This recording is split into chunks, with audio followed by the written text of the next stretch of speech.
By the mid-1960s, the civil rights movement had already been working for many, many decades. However, by the mid-60s, segregation was not going anywhere and was holding firm, specifically and even more harshly in the South. There are two types of segregation. The first is de facto segregation. De facto segregation is segregation by practice, where individuals choose to separate themselves from the rest of the group. The second type of segregation is de jure segregation. This is segregation that is enforced by law. Radicals began discussing other methods rather than civil disobedience or peaceful resistance by the mid-1960s because of the lack of results that they were seeing during the civil rights movement. They began demanding equality. They contended that this was a constitutional right, rights that should be given to them by the Constitution.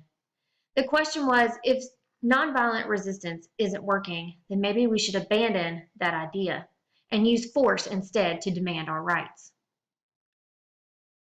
When Medgar Evers, who was a civil rights worker in Mississippi, was assassinated in his driveway, a man who practiced nonviolence, a man who believed in that and worked for the civil rights of African Americans in Mississippi, when he was gunned down in his own driveway, civil rights leaders began to question whether or not they should change their methods.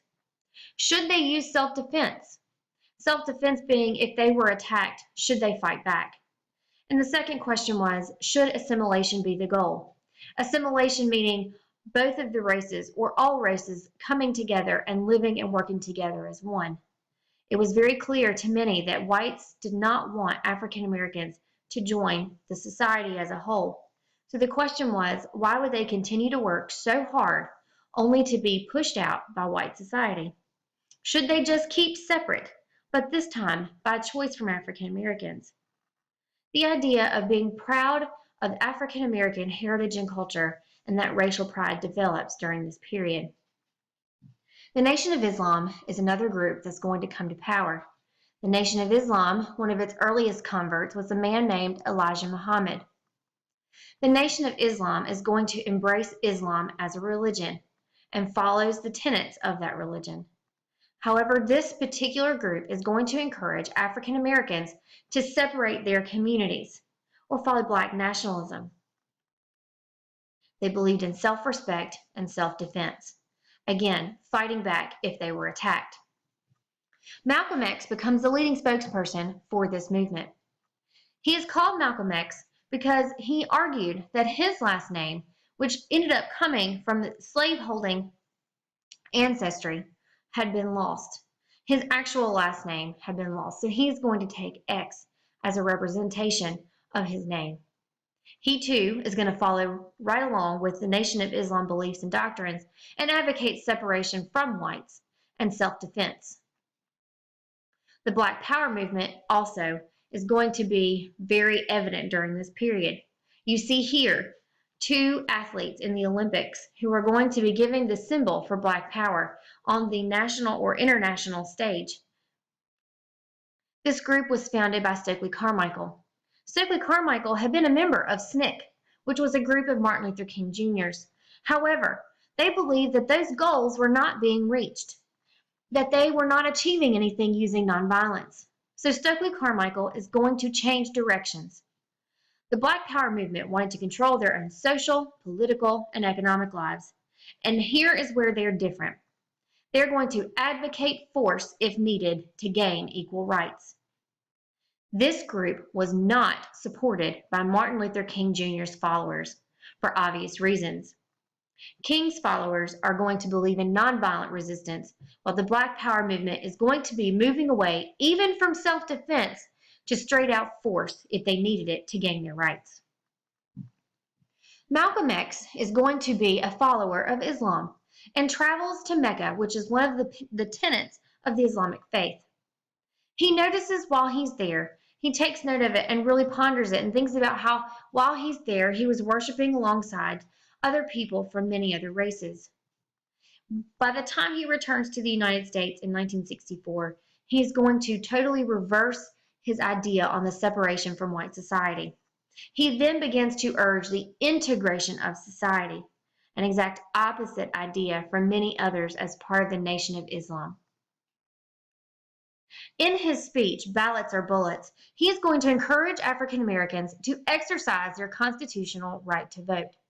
However, he argued, if the government or others continued to prevent them from exercising that right, that they might have to rise up and use force to gain those rights. By 1965, Malcolm X is giving a speech when members of his own group, the Nation of Islam, are going to assassinate him. The long hot summers are in reference to all of the tensions that are going to fill the United States during the summer of 1966 and beyond. Segregation was not going anywhere. Despite all of the protests, despite all of the media attention, it was still clinging tight to these areas. Riots began breaking out all over, specifically in the summer of 1966 and later. However, most of this rioting occurred in the North. The question was why in the North and not in the South? Conditions were certainly worse in the South for African Americans. However, African Americans in the South faced most certain violence as retribution if they had rioted, whereas in the North, that fear of violence wasn't quite as strong. Northern minorities are also different in that they wanted more than just ending segregation. They wanted total and complete equality. Whereas in the South, because conditions were so much worse, at this point they were focused mainly on the right to vote. The Black Panthers were founded in 1966 by Bobby Seale and Huey Newton. This group is going to be one of the more radical groups that definitely accepted violence as a means of gaining their equal rights.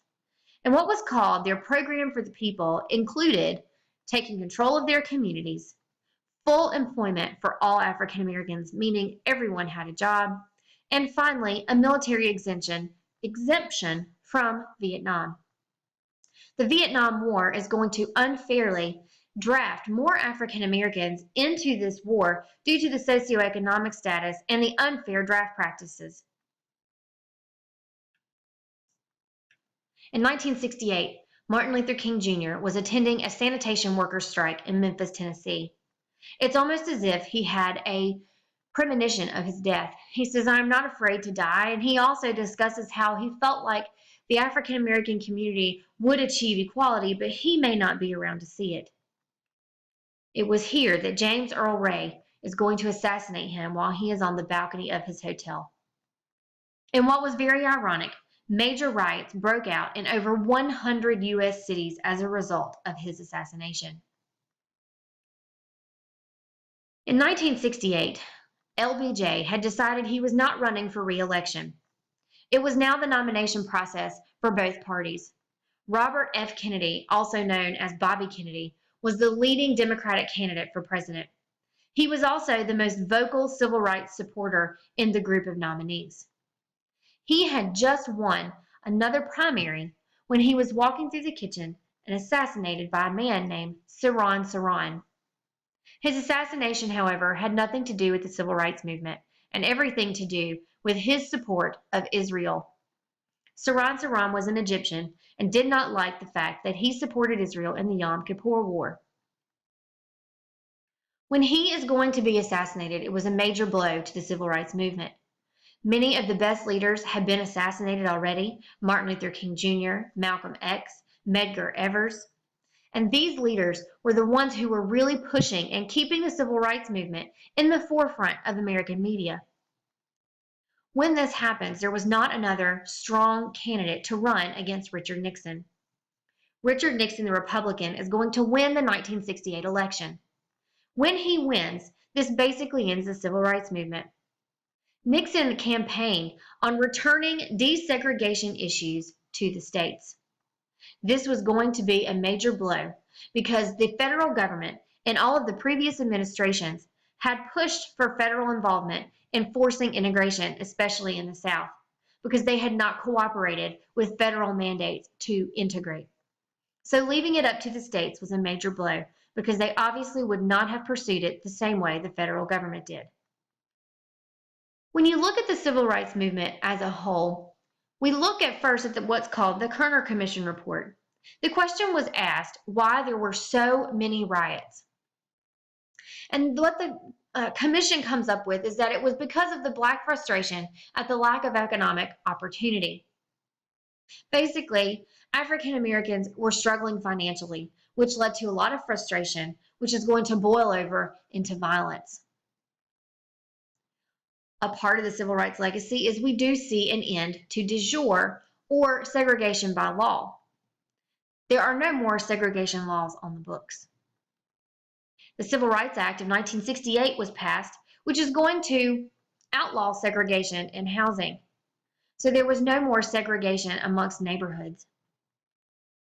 We see greater racial pride as well as the political power of minorities increase greatly during this period. We also see the creation of affirmative action programs. This is where in admission policies and certain jobs are going to try to give equal access or education to groups that have been historically excluded or underrepresented for various reasons. Groups like minorities and also included women.